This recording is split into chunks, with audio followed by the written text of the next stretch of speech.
que é o julgamento que pode levar à cassação do mandato de senador de Sérgio Moro. Esse julgamento será retomado hoje no Tribunal Superior Eleitoral. A Isabel Mega está com a gente, vai trazer um pouco, inclusive, desse retrospecto, né, Isabel? Porque o julgamento será retomado. Já tivemos a absolvição de Sérgio Moro no Tribunal Regional Eleitoral do Paraná.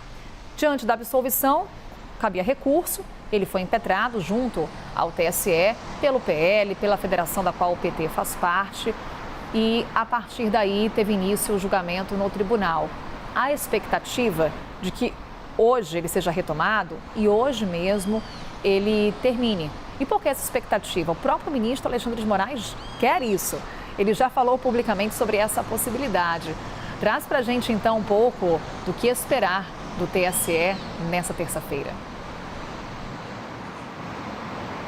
Trago sim, Carol. Sessão está marcada para 7 horas da noite. Até aqui não houve nenhum voto de ministros do Tribunal Superior Eleitoral nesse recurso dos partidos contra a decisão do Tribunal Regional Eleitoral que inocentou o senador Sérgio Moro e, portanto, a sessão de hoje vai começar com as manifestações da acusação, da defesa, da Procuradoria-Geral Eleitoral. Até aqui a gente só teve apenas a leitura do relatório do ministro Floriano de Azevedo e aí, na sequência dessas etapas todas que são de praxe, aí sim os 7 ministros do TSE começam a votar no caso do senador Sérgio Moro, que tem um desfecho muito aguardado aqui em Brasília e muito aguardado no Paraná. Se porventura a maioria do TSE decidir pela inelegibilidade dele, a possibilidade mais forte é que, inclusive, o Paraná poderia convocar uma eleição suplementar para essa vaga. Ele inocentado, nada disso, por óbvio, acontece. Agora, trazendo um retrospecto aqui sobre o porquê Sérgio Moro está enfrentando esse processo no momento, Carol. Basicamente, a acusação que se faz é que houve um abuso de poder econômico na campanha dele. Isso porque ele, lá nas eleições de 2022, primeiro optou por fazer uma pré-campanha à presidência da República. Depois é que ele decidiu se candidatar ao Senado pelo estado do Paraná. Então, o que esses partidos, e é interessante a gente observar que são partidos, duas forças antagônicas, né, mas que argumentam, nesse caso, de uma forma muito similar. Estou falando do PL, do ex-presidente Jair Bolsonaro, do PT, do atual presidente da República, Lula, né? O que eles argumentam é que Sérgio Moro acabou saindo favorecido em relação aos outros candidatos que disputavam essa vaga ao Senado pelo Paraná, justamente porque ele acumulou esses valores da pré-campanha à presidência da República e depois da campanha, de fato, ao Senado pelo estado do Paraná. Então, é basicamente isso que está em jogo. No Tribunal Regional Eleitoral, a maioria optou por absolver Sérgio Moro, livrá-lo dessa possibilidade de inelegibilidade por 8 anos, justamente porque a maioria dos desembargadores entendeu que não há provas que sustentem essas hipóteses que são levantadas pelas acusações. Agora, o desfecho, de fato, está com o Tribunal Superior Eleitoral. Há outros casos de políticos que também estão de olho nessa decisão a respeito de Sérgio Moro, né, observando ali o que vai acontecer nesse desfecho do senador, e isso pode ser, eventualmente, também utilizado como argumento de defesa de outros políticos aqui na capital federal. Carol. Obrigada, Isabel, trazendo para a gente um pouco do que já aconteceu, do que a gente pode também esperar para o dia de hoje. Até já.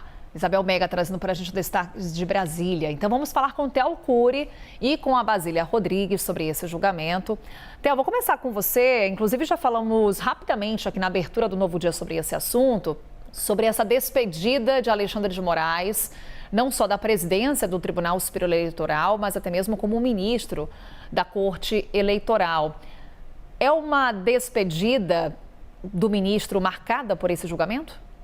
Marcada por esse julgamento, totalmente. O ministro faz questão de participar desse julgamento. Essa é a única certeza que a gente tem com relação a esse julgamento envolvendo o senador Sérgio Moro. Não se tem muito claro se haverá uma condenação, com a cassação e a inelegibilidade do senador por 8 anos ou uma absolvição com a manutenção dos direitos políticos dele como senador da República e a continuidade do mandato. Fato é que, independente do resultado, seja para condenar ou para absolver Sérgio Moro, Alexandre de Moraes faz questão de participar desse julgamento, deixar a marca dele e deixar a digital, tanto para absolver quanto para condenar o senador. Absolver, retirando aquela pecha de perseguição política que lhe foi atribuída por seus críticos, de perseguir bolsonaristas, aquele meme que virou do vigiar e punir. E, no caso de caçar, na avaliação de quem acompanha, seria uma forma de enterrar o que sobrou da Operação Lava Jato, extinta Operação Lava Jato, que ainda, aos poucos, vem dissipando essa ideia, mas que sobrevive por meio também do agora ex-juiz Sérgio Moro, senador da República. A tendência, e é difícil de dizer a tendência, porque não está tudo muito incerto e os próprios advogados que participam do processo, tanto da defesa de Sérgio Moro quanto do Partido dos Trabalhadores, da federação que elegeu Lula e do Partido Liberal, não cravam, não se arriscam a cravar um placar. Mas a percepção é de que os ventos mudaram e de que uma absolvição pode acontecer. O que pode ter permitido isso, e aí, na minha avaliação? Durante o julgamento do senador Jorge Seife, houve uma mobilização muito grande de diversos atores políticos, de diferentes partidos, de diferentes ideologias, em defesa de Jorge Seife perante ministros do Tribunal Superior Eleitoral. Tarcísio Gomes de Freitas, Tereza Cristina, o próprio senador Jacques Wagner, do Partido dos Trabalhadores. Então, uma série, o próprio presidente do Congresso Nacional, o senador Rodrigo Pacheco, fizeram um tete-a-tete com ministros do TSE e com o próprio ministro Alexandre de Moraes em defesa de Jorge Seife. Naquele momento, o que chamou a atenção foi o isolamento de Sérgio Moro. Esses mesmos políticos não faziam uma defesa como fizeram de Jorge Seife com relação a Sérgio Moro. Veio o julgamento de Jorge Seife, o relator Floriano de Azevedo Marques Neto, que é o mesmo relator do caso de Sérgio Moro, primeiro deu a entender que votaria para caçar, depois para absolver. Quando chegou o dia do julgamento, ele determinou que novas provas fossem levantadas, dando um indicativo de que o TSE não tem muitas provas para condenar o senador Jorge Seife. Por que eu estou dizendo tudo isso com relação a um outro caso que nada tem a ver com esse? Mas tem a ver sim. A partir daquele momento, houve uma mudança de percepção. Inclusive, conversando aqui em Brasília, não dá para cravar, obviamente, mas houve uma percepção de que os ventos são mais favoráveis agora a Sérgio Moro, porque depois disso, para se ter uma ideia, o senador Rodrigo Pacheco, presidente do Senado, presidente do Congresso Nacional, que até então não tinha saído em defesa de Sérgio Moro, se encontrou com o presidente do Tribunal Superior Eleitoral e fez uma defesa da manutenção do cargo de senador de Sérgio Moro. Isso dá uma percepção de que os ventos de fato mudaram. Tudo isso vai se confirmar, obviamente, no julgamento que começa hoje à noite lá no Tribunal Superior Eleitoral e, por enquanto, a única certeza que a gente tem é de que, sim, Alexandre de Moraes, que deixa o TSE no dia 28 de maio, tem mais 3 sessões pela frente, quer deixar a marca dele nesse julgamento de Moro. Basília é ex-juiz da Lava Jato. E hoje é um dia em que a Lava Jato vai estar em destaque. Não só no Tribunal Superior Eleitoral, mas também na Câmara dos Deputados. É isso. Olha, hoje tem Lava Jato aqui em Brasília para todos os gostos. É pauta no TSE, no Supremo Tribunal Federal e também na Câmara dos Deputados. Vejam, são 3 pautas e carregadas por essa história que dura 10 anos.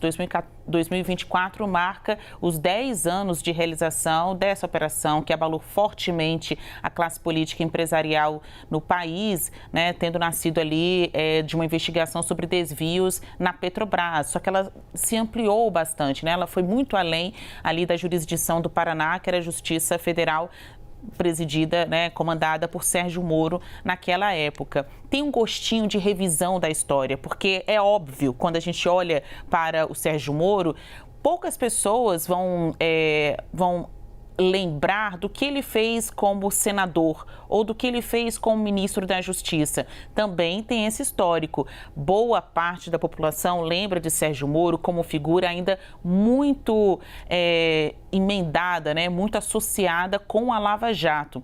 Nesta terça-feira, Carol, o TSE retoma esse julgamento que pode cassar o juiz que julgava, o juiz que sentenciava as pessoas, mas agora numa inversão de papéis, ele está no chamado banco dos réus. Ele é que pode sofrer uma punição ou ser limado do jogo político a partir de uma decisão do tribunal. Ninguém morre ou ninguém ganha ou perde de véspera, né? A gente costuma dizer isso. Não dá para garantir, é o que vai acontecer. Hoje, o ambiente está muito mais favorável de absolvição, de segunda oportunidade para Sérgio Moro persistir nessa carreira política. Mas só pelo fato dele estar nessa berlinda, nesse entrave jurídico-político, é um constrangimento, né? Uma exibição que, obviamente, ele não gostaria de estar ali gravada na sua carreira. Um juiz de 22 anos de magistratura, ministro da Justiça, em um governo que veio ali junto com Bolsonaro com uma sensação de mudança, de nova política, de transformações no Brasil e combate à corrupção. É muito contraditória esta posição hoje adotada por Moro na condição de aquele que é julgado, né? Vai contra a história que vinha sendo contada até então sobre o ex-juiz da Lava Jato. Também para esta terça-feira, a gente tem no Supremo Tribunal Federal o julgamento na segunda turma do STF, Carol, de um recurso apresentado pelo ex-ministro e petista José Dirceu. Esse recurso teve pedido de vista ainda em 2022 pelo ministro André Mendonça. Ele volta agora à pauta da segunda turma do STF, em que Dirceu pede a extinção da punibilidade, ou seja, que seja arquivado o caso dele pela acusação de corrupção passiva.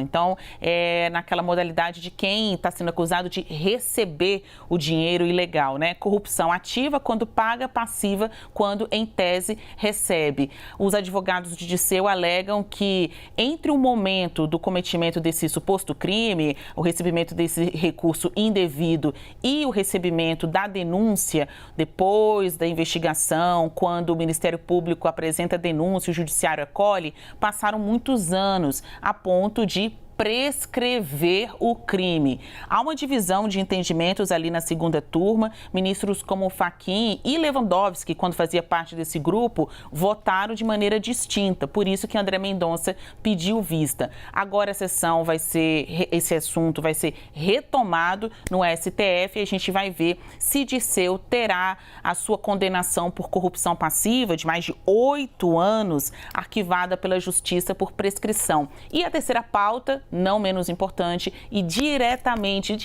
relacionada com a Lava Jato, é essa sessão que vai acontecer na Comissão de Fiscalização e Controle da Câmara, que vai reunir rivais históricos dessa história chamada Lava Jato, que ninguém nunca vai esquecer, né? É a operação que levou para a cadeia o hoje presidente da República, Luiz Inácio Lula da Silva.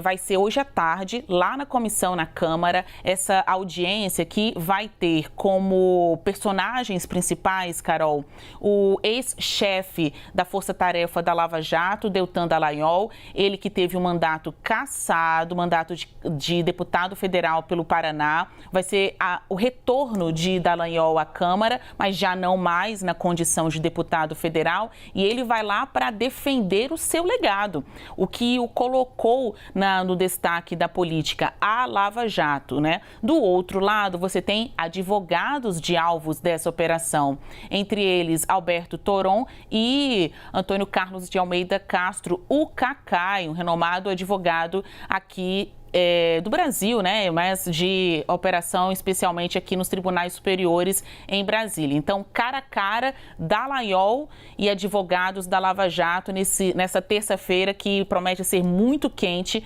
e de memória do que a Lava Jato fez. Fez certo, fez errado. A discussão é justamente colocar em perspectiva o que deu certo, o que deu errado nessa operação. Os autores desse pedido de discussão lá na Câmara dos Deputados querem mostrar quais quais foram os métodos investigativos da Lava Jato, que ao mesmo tempo apontou para a corrupção, mostrou que estava errado, conseguiu devolver muito dinheiro que estava sendo roubado aos cofres públicos, mas também é acusada de justificar os fins pelos meios, detonando com delações premiadas e outras formas ali de ameaça aos investigados.